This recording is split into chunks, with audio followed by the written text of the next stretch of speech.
সত্যি কথা এটাই যে আমরা যা বলছি তা আসলে করছি না, আমরা খেয়ানত করছি। আল্লাহর কাছে জবাব দিতে হবে, আল্লাহর কাছে জবাব দিতেই হবে। যেই হোক না কেন উপরে, যেই আসুক না কেন, তাকেই আল্লাহ পাক জিজ্ঞাসা করবেন। পুরো নেশনের হিসেব তাকে দিতে হবে। এটা খুব ডিফিকাল্ট। আবু যর রাদিয়াল্লাহু আনহুকে নবীজি বলতেন, তুমি জীবনেও নেতৃত্ব চেয়ে নিও না কখনো।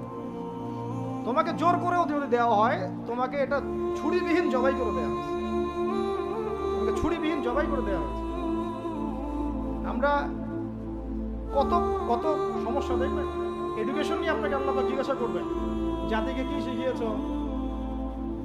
হ্যাঁ, ইসলামের খেদমত নিয়ে জিজ্ঞাসা করবেন, অর্থনীতি নিয়ে জিজ্ঞাসা করবেন, তোমার জাতিকে সুদমুক্ত করতে পেরেছিলে কিনা। আপনাকে আল্লাহ পাক জিজ্ঞাসা করুন প্রশাসনিক বিষয়গুলো নিয়ে, সততার সাথে প্রশাসন চালিয়েছো কিনা, না দুর্নীতি করেছো, কখনো ঘুষ খেয়েছিলে কিনা, কখনো কি কলমের খোঁচায় কোনো মাজলুমকে শাস্তি দিয়েছো কিনা।